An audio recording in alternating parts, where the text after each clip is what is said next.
All right, so a couple of weeks ago we started a series on story, my story, our story, the church's story, all of that, because we truly believe that as we follow Jesus with our hearts, souls, and minds, He starts writing His story in us and allows us to tell us about other people, or tell other people about Him, because the point of a story is to be kept quiet, right?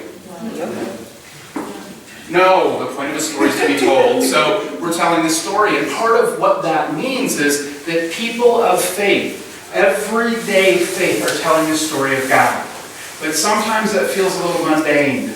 Sometimes life, and I'm no exception. I mean, there are times when I feel like, oh my gosh, another Monday's coming tomorrow. Have you noticed Mondays come every 7 days, and it's kind of hard to get going and get motivated, but God is telling His story in our lives as everyday people that are following Him, everyday people of faith. And if that's true, we always are hoping or looking for that heroic faith story, right? I mean, think about it. When you were a little kid, if you went to Sunday school, you learned about who? Jesus. Jesus is a pretty heroic figure, I think. Who else? Superman? Whose kid are you? David and Goliath is a big one, right? Moses crossing, Noah built the ark. Batman and Joker are definitely in the book of Judges someplace. Anyway, we're typically looking at these heroes of faith. And they're the ones that jump off the page and tell us their God's story. And we all kind of want to be like that. I mean, who doesn't want to be the type of person that God shows up and miraculously works through? And as much as that's exciting, I think sometimes I look at those stories and I feel like I missed out somehow. Have you ever felt like you missed out on what God's doing? Like, I'm not good enough because I'm no hero, like, no S on this shirt, you know? You ever feel maybe like well, I'm here to tell you that typically God's stories, the powerful stories of faith, are told through everyday lives by people with everyday faith. And if that's true, then we better know what is everyday faith. Why do we need to live lives of everyday faith? Will it really make a difference in our lives if we're living everyday faith? And what is this all about? So luckily, we don't have to just listen to me up here telling you that this is important. We get to actually look at God's Word and see what He says and how He says it. And today, we're starting a 3-week series in the book of Ruth, which there's 2 books in the Bible that are named after women.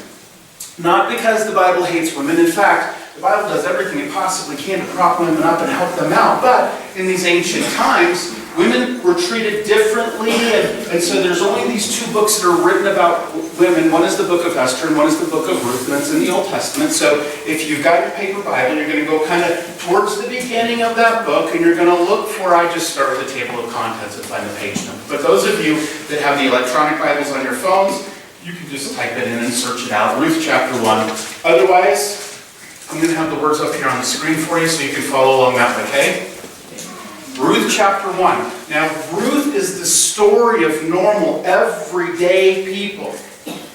Everyday people living everyday faith. And yet, it's also a book of the Bible, which means that God did some pretty miraculous things through these people that were living everyday faith. Yes? So we're going to take a look at the book of Ruth, because everyday people living everyday faith. I mean, in fact, the book of Ruth isn't just about this heroic story that God's telling throughout all time. It's also a book that starts out in tragedy and difficulty. And I've got a slide that kind of gives us a little bit of this snippet. The book of Ruth is the story of suffering. How many of you have ever suffered? Yeah, how many of you have ever been heartbroken and abandoned and gone through tragedy or disillusionment? I mean, everyday people experience these types of everyday things, don't they? But it doesn't end there, because when we're living out everyday faith, it's also a book that tells us about the transforming power and purposes of God through the lives of normal everyday people. How many of you are normal everyday people? There was this song, anybody know Joe Walsh? Okay, come on. I mean, if you're tracking with me, like, Joe Walsh is a good rock and roll guy. He wrote a song called "I'm Just an Ordinary Average Guy." I'm there with you. Are you thinking? I'm not going to reference this age group. And I actually shouldn't endorse that song because I don't think it's entirely, but it's, you know, he's a rocker. Anyway, but ordinary average people who God speaks dramatically into. And because they've chosen to follow him, he can do miraculous things through. Why? Because God cares about normal, ordinary, average people. If he didn't, none of us would be in this room. He sees us, guys. God sees you. And he cares about you, and he's guiding you. I promise you, he's guiding you. So we're going to explore this everyday faith over the next couple of weeks just to see what we can find out about, okay? So let's jump in. Ruth chapter 1, verse 1. I'm going to skip through some of these verses, and so it may be a little confusing, but hopefully you follow along. If I'm not making sense, throw something at me. Soft, though, not hard, okay? In the days, it says in chapter 1, verse 1, it says, in the days where the judges ruled, there was a famine in the land. How many of you have ever been ruled by a judge? You don't have to raise your hand because I might put you in a funny situation, right? I had a buddy that just turned a certain age, and his friends were posting pictures of when he was arrested in high school. They thought it was hilarious. He did not think it was funny, okay? They thought it was hilarious. Luckily, when I grew up, there wasn't a whole lot of Facebook and social media. In fact, there wasn't anything. Otherwise, well, I'm not going to say what you might find there, but the days when judges ruled, this is an Old Testament kind of thing, okay? So God chose a certain group of people to kind of steward over, to love and protect, to give them some different rules to live by, so that he could show all of the other nations how powerful and strong and a loving God he was. And he put different people in charge at different times, and they were called judges. This is before kings were in place. Okay? God was ruling his people through these judges, and sometimes a prophet would show up and give them insight and understanding. But typically, these people were supposed to provide some semblance of order. But they weren't doing a very good job. And the people of God would press into God and follow all of his ways and rules sometimes, and then they would fall away and do stupid things. When they do stupid things, God would say, come back to me. He would discipline them, a lot like if you saw one of your kids run out in the middle of the street. They probably would not walk away unscathed. At least you didn't talk to them sternly. I mean, back in my kids' day, they got spankings for that, but you can't say that anymore, I guess. So anyway, moving on. So the judges were the ones that were supposed to enact order. And people stopped listening to the judges. So the reason that the book of Ruth starts out with this phrase at the very beginning of it is because there were reports of how bad it was during this time. If you don't believe me, read some of the stories. Some of the most gruesome stories in the Bible come out of this period of Judges. Bodies hacked up and sent to different places. I mean, it was kind of incredible. There's actually a verse that says that during the time of the judges, all people did as they saw fit. Okay, so imagine, what if in America we didn't have a president and everybody did as they saw fit? They wanted to do their own things, they kind of lived their own ways, and there was no rule or order. It'd be a pretty creepy, terrible place, wouldn't it? Yeah, that's what these people living everyday faith we're up against. So keep that in mind as we go through the rest of this book. Not all tonight, because you guys are hungry, so am I. But know that while we're watching God work through everyday people, the rest of society was corrupt and immoral, as if there were nobody ruling the land, okay? So this particular time, there's a famine going on because God's people are not listening to God, and he's disciplining them. So they're hungry. I mean, it's a pretty clear shot to get somebody's attention is to not feed them, right? I mean, Trish and I have been married today for 24 years. Incredibly patient woman back there. But during those 24 years, if I ever did something wrong and she would decide not to make dinner, I would be in big trouble. And I would probably pay very close attention to the lesson that I needed to learn. You with me, guys? I want to eat. No, you don't care. Yeah, okay. He wants to eat too. We all want to eat. So there's a famine in the land. So a man from Bethlehem, I'm going to fill in some of these blanks so we don't have to cover these verses in detail as we go. His name's Elimelech, lived in Bethlehem in Judah, and that's where the famine was. And he decides, together with his wife and his two sons, to go to a different country called Moab, because there was food in Moab. But Moab wasn't part of Israel, God's chosen part. It's a different part. It's got different people in it. But he, as any wise man would do, decided that keeping his family alive was pretty important, and so he moves his entire family to a foreign country. Okay, now while he's in Moab, he dies. That sucks. He dies. So women, imagine your primary provider moves you and your family. You've got 2 sons. You're in a foreign land. And what was supposed to be a short trip, we learned, winds up taking 10 years. And during that 10-year period, not only did she lose her husband, but both of her sons die as well. Now they had married, but they hadn't had any of their own kids. So Ruth has 2 daughters-in-law, and she's living in a foreign land, the land of Moab. And she decides that she can't let this go. I mean, she's got to do something, right? So she hears that back in Bethlehem after 10 years, food is starting to come in again. The rains came back. People must have turned back to God, and he's blessing this area. Agriculture's starting to pick up. And she decides she's going to go back to Moab. But before she goes, she tells her daughters-in-law, y'all should stay here, because they're from Moab. So in verse 8, we pick up the story where Naomi's telling her 2 daughters-in-law, go back, each of you, to your mother's home.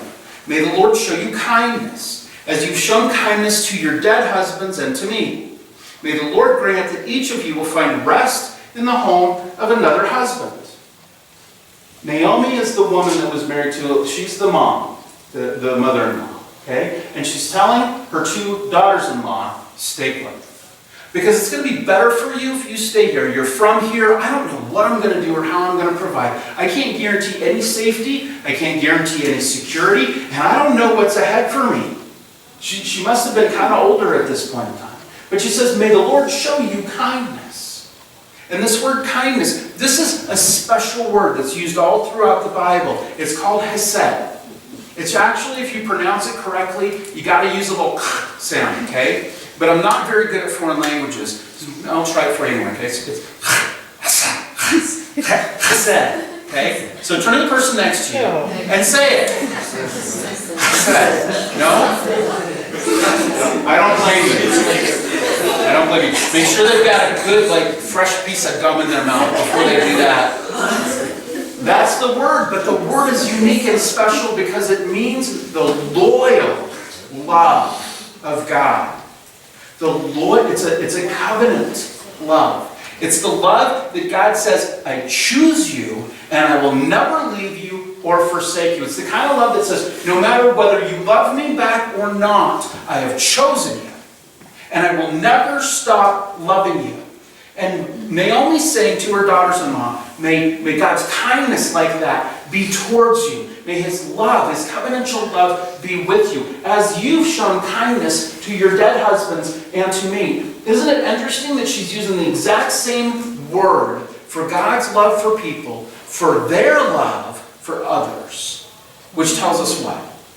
Man, when we recognize the kind of love that God shows us, our obligation is to love other people like he's loved us.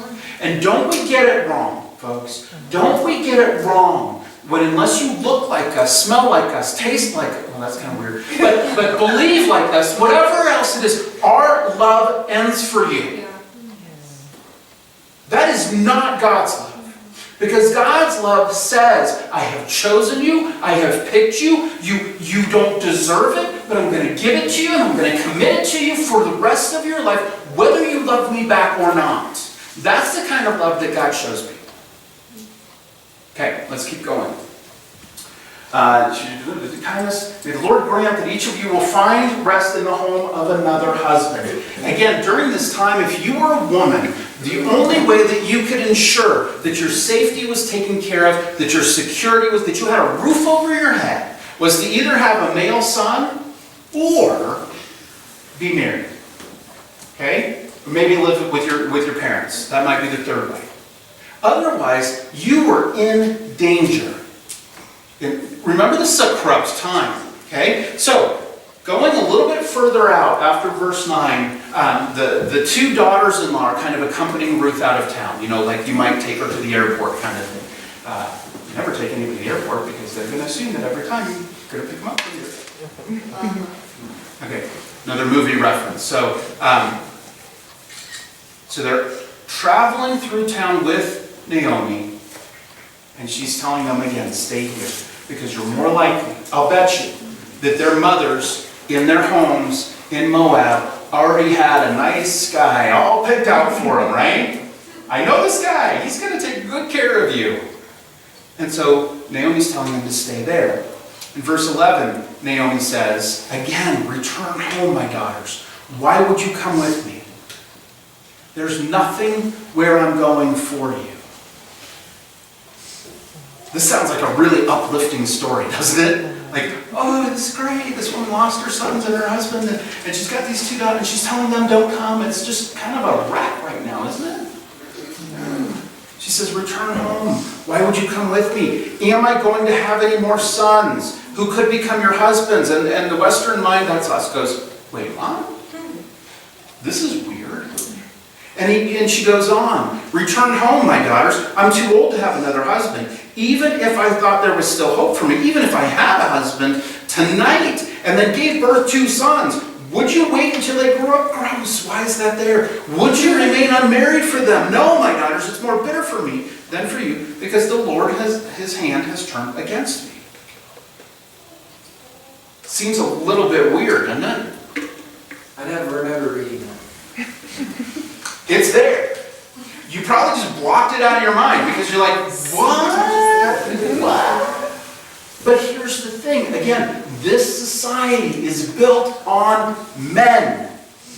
The inheritance followed the male genealogy. Like, the woman's security was wrapped up in the man.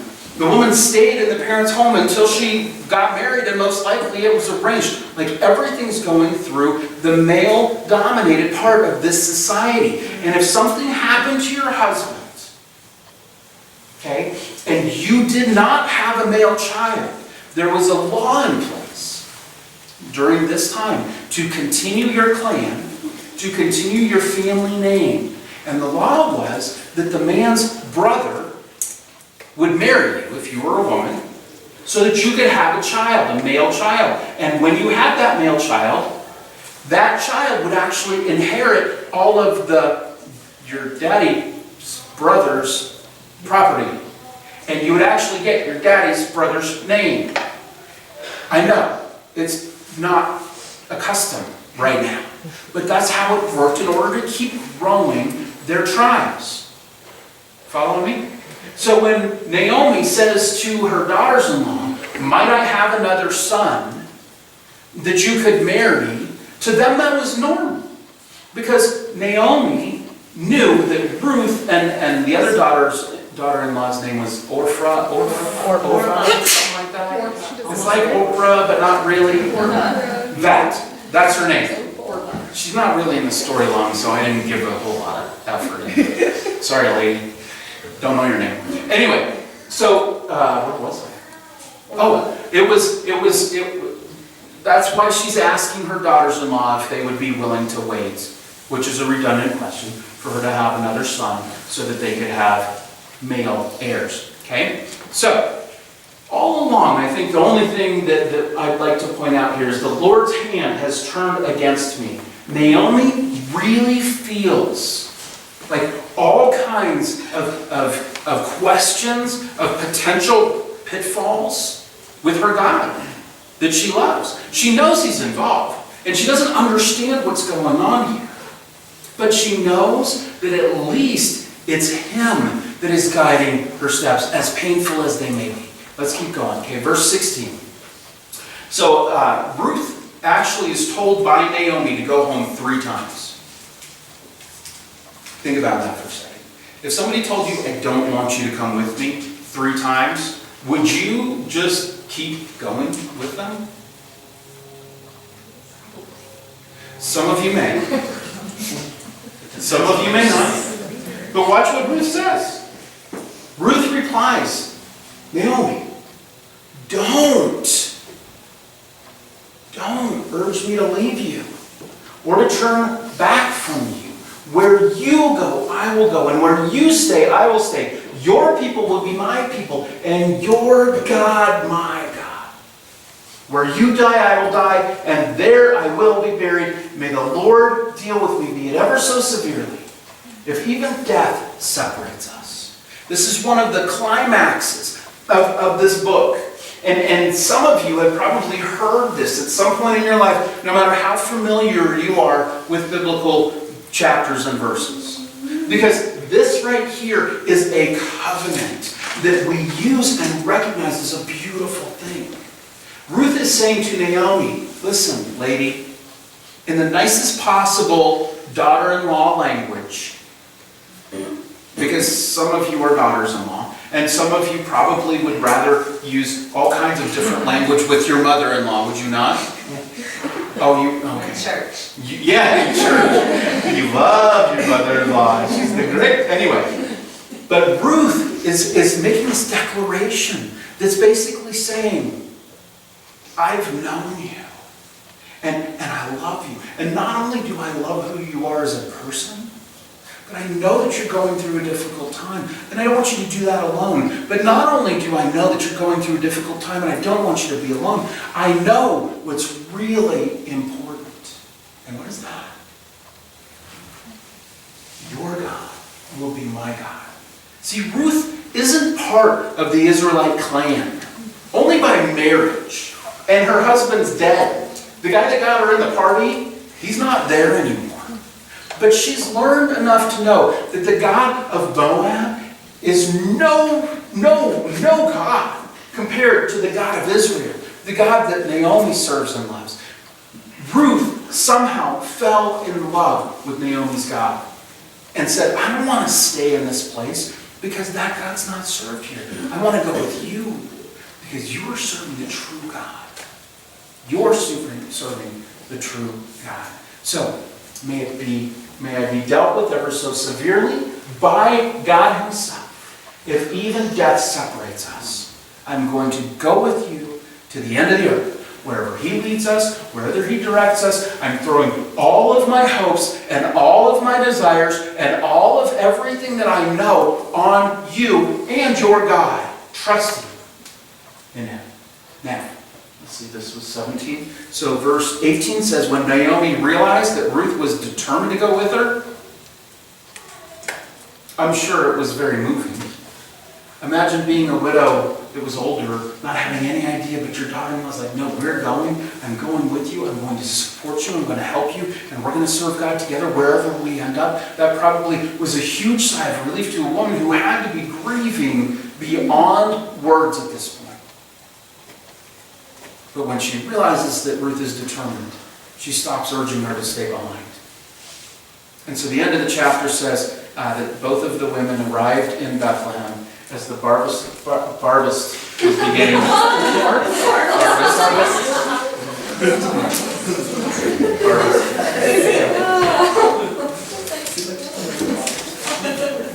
Imagine how much faster I could talk if I just kind of meshed all of my words together. We'd be there by now, let me tell you. The barley harvest was beginning in Bethlehem as these two women are kind of walking into town. Now, if you read ancient literature, you understand that this last verse, this last phrase in this chapter is kind of a set, like a light is dawning, folks. A light is dawning on these two women. We have no idea what's going on, but we already know that Naomi said that God's hand is in this. Right now it feels like a bitter pill, but she has no idea what just keeping her everyday faith intact is going to lead to. She's going to find out. And Ruth herself, she's the picture of everyday faith. She's not even an Israelite, but she said, I'm going to put all of my eggs in this God's basket, and with you, we're going to go and see what's going to happen next. That is everyday faith. And if that's everyday faith, and I told you earlier that with everyday faith, amazing things can happen, then we got to take a look. What is it? How do we get it? And what did Ruth teach us about having everyday faith that we should walk away from here with tonight? Yes? Yes. Thank you. So, the first thing that we learn about everyday faith is it takes a commitment. Ooh, the C word. But listen, God committed to you.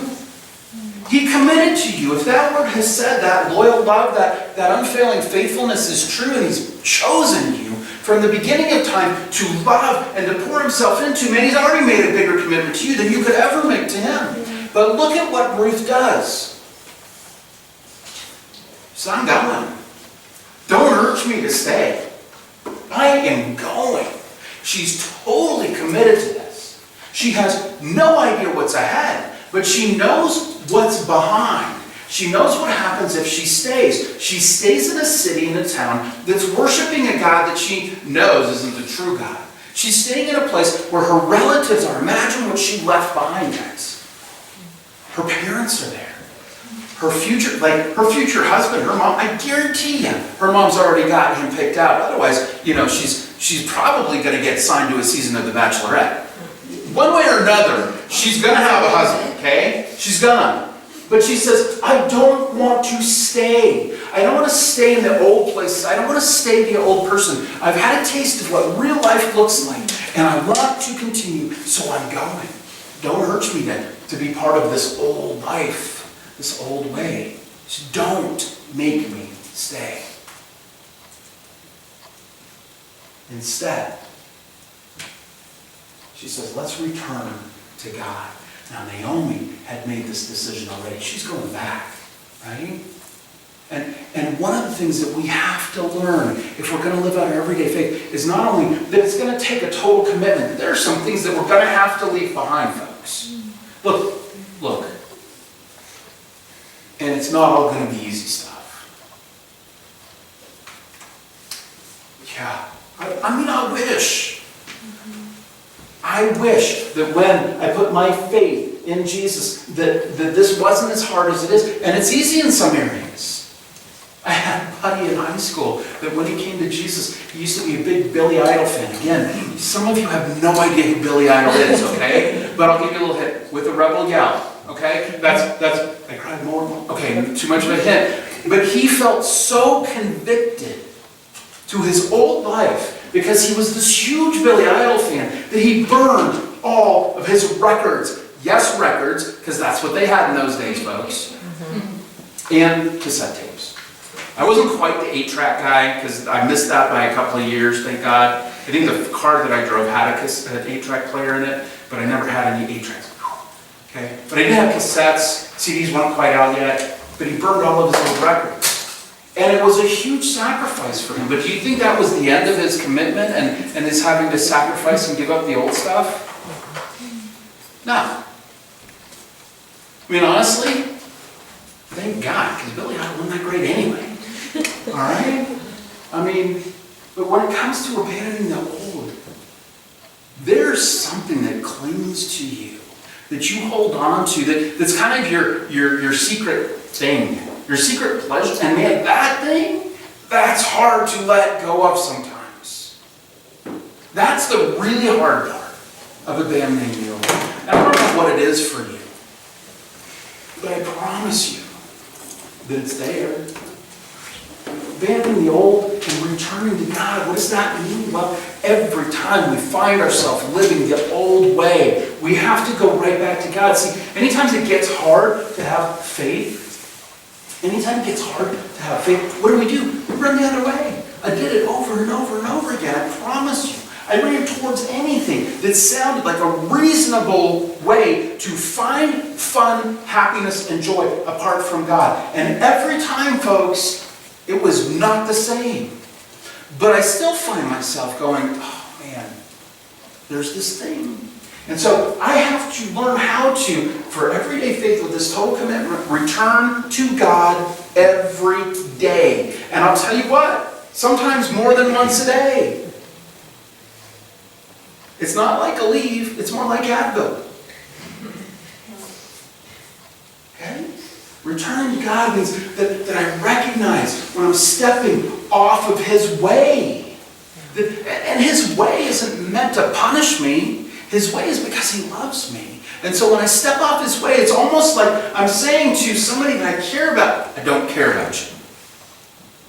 So I have to go back and go, no, I care about you. I'm sorry, and returning again and again and again to God. And you know the best part about that is? Remember that love that I explained to you? Man, it's always forgiving. It's always patient. It always protects. If you're not sure why this love that the Bible talks about again and again and again is used in so many places like weddings, love is patient, love is kind. It's because God is telling us what love is like because He loves us. He doesn't hate you. He loves you. Okay? So returning to God, man, that's easy. Because He's like, man, I'm glad you're back. You should have come sooner. No, man, I'm glad you're back. Last thing is remember that for Ruth to have a total commitment to this, who kept telling her to stay home? Her mom. I mean, she calls her mom. Naomi calls Ruth her daughter. So it's more than just a daughter-in-law relationship. I mean, they're tighter than that. It's like Naomi adopted Ruth into her family as a daughter. And so her own mother is telling her, go back home, go back home, go back 3 times. Sometimes opposition, man, we expect that, right? Like if you're hanging around with a bunch of party people and you're like, I found Jesus, I'm going to be committed, I'm going to leave that old way, I'm going to return to Him, and I'm going to follow Him so that I can have this everyday faith thing that the pastor keeps talking about. And listen, I'm only talking about it because it's written down in this book, okay? But I'm going to go back and your party friends are like, dude, where were you last night? It was a great party. You're like, remember, I'm not doing that. You shouldn't do that. I mean, come with us. Come on. We know, like, we expect opposition from opposable places, right? We do not expect opposition from people that are close to us, that are supposed to have our backs, that are supposed to be supportive and encouraging. That's a surprise, is it not? Yeah. But if we're going to have commitment to God, you can expect opposition from the places that you anticipate, and you can expect opposition from the places that you least expect. And you need to be prepared. Because it's easy to go back when the best person is telling you to go back, isn't it? You don't deserve this. This isn't meant for you. You're like, wait a second. God's love is the same for me as it is for you. Who do you think you are? Tell Him that. And then send them to me. So, everyday faith requires a total commitment, but everyday faith also requires something else. The commitment's hard. This next part is just as hard, and it is a risk. To have everyday faith, you have to take risks. You have to. Is it a risk to follow Jesus? Absolutely it is. Absolutely it is.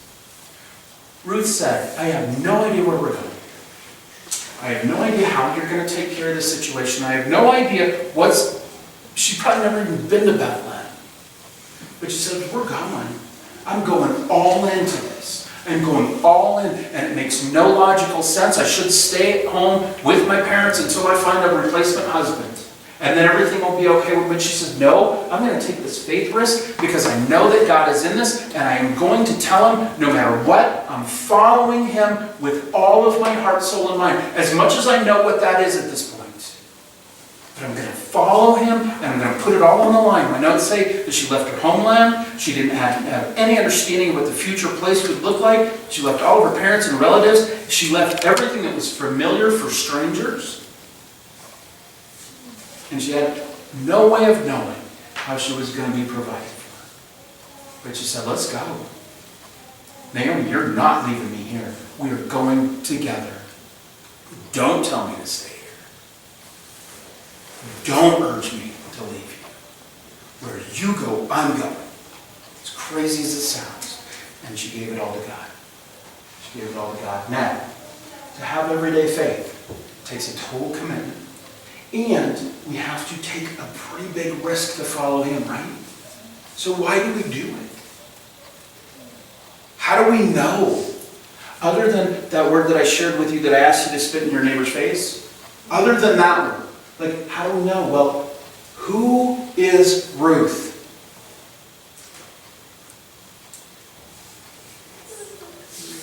Well, don't give away the ending, Ashley. By the way, you guys can read. You don't even have to go to a library to check this book out. Okay, you can just read it ahead. You can see all the stuff that happens, or you can come back next week and we can talk about another chapter. But Ruth is essentially a no one. She's not one of God's chosen people because she's not in the Israelite clan. She married into it, remember? And the only reason that she married into it is because some cute guy showed up in her town because his parents were hungry. She's no princess that arranged marriage for two. No, she's just a woman, a Moabitess. And no, that wasn't a morph word, okay? Maybe it is. I might have just made that up. But God's love has no boundaries, folks. He doesn't care that she's not part of the Israelite race. God doesn't care, but he chooses her anyway. See, God's love reaches out to anyone who will receive it. The difference between people that wind up living lives of everyday faith and people that reject God is not about God's love. It's about their hearts and whether they're going to receive that love or reject it. Okay? So, this Moabitess, I'm assuming that's how you say that. I think it is, but again, I didn't look it up. So, Becca's telling me that I'm absolutely right. Thank you, God. God's love reaches her. And God uses her to do some pretty amazing things that Ashley tried to give away already. Because she had this life of everyday faith. She says, I will follow your God, will be my God. And his love has reached me. And I'm going to love him back as much as possible. The reason that crazy people can commit to God in ways that are beyond understanding, that resist opposition, that are all in, that constantly go back, because we're not perfect, right? I mean, we constantly have to go back to him and go, God, I screwed up again. I said I was committed, and yet I did what I wanted anyway. He's like, yeah, I know. I'm like, I'm sorry. He's like, I know. Come here, okay? The reason that people can be that kind of committed to God, the reason that people like me with 4 kids can leave my day job and go into work at a church, which should have done a better background check, okay? Not this church, the first church. You guys are good. That was a pretty big risk. I worked for my father-in-law. Literally, people, I remember throwing the store keys at him, saying, do it yourself then, and leaving. And I had a company car at the time. And when you quit like that, you can't drive home in the company car. It's not allowed. It's called Grand Theft Auto. And I figured I'd broken enough rules for that day, so I'm calling my wife Trish, who is at home with 4 kids, and saying, hey babe, I just quit on your dad. Yeah, who's like 6'4", and he was at that time about 300. I mean, and he smoked cigars, okay? And he would yell at you. Well, it was very intimidating, but I threw my keys at him and said, do it yourself then. Maybe that wasn't a good analogy, because you thought, well, yeah, he wanted to get out of there. He wanted to get out of there. That wasn't bad. But he called me on a Sunday and said, you're coming back to work tomorrow, right? Because he loved his grandkids. I mean, he could care less about me at the time, but he loved his grandkids. He's like, yeah, I'll take you back, right? And it was my fault, and he called me. Like, you don't walk away from that kind of security to go to work in a place that is completely dependent on other people's generosity, unless you truly believe that this God who's calling me out of a pit of mud that I had been in my life, and said, I have something special and planned in store for you. You are an everyday person, but my love transforms them. And it will do the same for you, Graham. And I was like, okay, let's go, God. Let's see what you got. And he'll do the same thing for you. And he did the same thing for Ruth. And I'm telling you, he's doing the same thing for Naomi, even though this story starts out as a Greek tragedy. In this case, Hebrew, right? Hebrew tragedy, she's lost everything. And some of us in our lives, in our everyday lives, with our everyday faith, are like, how in the world can I continue to believe in this God? I believe that you're telling me that his love reaches into all of these different situations. But this woman is a widow, and she's lost her entire family, except for these women that they married, her boys married. And she said, the Lord's hand has dealt with me harshly. Don't call me Naomi, which I think means beautiful or something like that. Call me bitter. Wow. So how can I tell you to commit your lives to this kind of God and live this kind of everyday faith when commitment and risk is so high, even though maybe His love reaches, but in your situation, you're like, I feel crushed by God right now. I know. And we have all been there. And if we're not there now, we will be. And how do we handle those times in life when we feel crushed by God? All I can tell you is the end of the chapter says, and they arrived back in Bethlehem when the barley harvest was beginning. Because no matter how bleak your situation looks right now, folks, God has better days in store for you. He has better days in store for you. And I'm not going to promise you peace and prosperity while you walk on this earth, although God can do that. I'm going to promise you that when you put your faith in Jesus, that no matter what the world can throw at you, there's a better one waiting. The church that just had 27 people killed today knows that. Read the stories. They put their hope in Jesus, and they know that this is not all that there is. Those of us that believe in Jesus know that a better day is ahead of us. That there will be no more pain. That sadness will be gone. That sickness can't touch us. And that we will live lives fully present before God Almighty. And His love is going to overflow into this banquet feast that we may have every day and not get fat. And that's going to be a great part of that. Right? Because with God, all of these things are worthwhile. All of these things are worthwhile. So maybe you're like new to this whole situation. And you've never really wrestled with what does it look like for me to have everyday faith. Maybe you have and you've just said, yeah, I'm going to put God on hold. I'm telling you, please don't. Because He's worth it. And my hope is that somehow His Spirit is knocking on the door of your heart here today, whether you've believed all along or maybe this might be the first time you've ever even really considered it. That His heart, His love is knocking on your heart saying, please let me in, please let me in, please let me in. And so I'm going to challenge all of you. Where are you at with God? Are some of you afraid to commit? Because it's a big commitment. But there's nothing else out there that is better. I've tried it. And I'm telling you, if you don't believe me, go try it yourself. But please come back and let's have this conversation again. Because there's nothing else better. Maybe you're afraid to risk it all. Your friends, your family might turn on you. Man, I get that. Like, that happens and it's heartbreaking. But it's better to lose friends or family in this world than to lose God forever. Maybe you're like, how in the world can God love me? And I'll just simplify it. Because He loved me. If He can love me, He can love anybody. I mean, honestly, if God can love me, He can love anybody. And I'm telling you, one of the people that God uses again and again and again and again and again throughout the Bible, his name was Paul. The guy was a murderer who went after people that were pursuing Jesus. And he tried to kill them, women and children and men. And he said, you are mine, I am going to be yours. If He can love a guy like that, He can love any of us. If He can choose this woman out of Moab and call her one of His daughters, and the rest of the story is amazing what He does. Like, He can love anyone.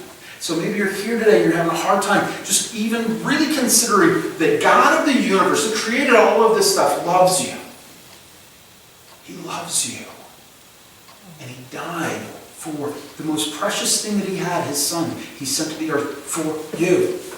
It doesn't get any better than that.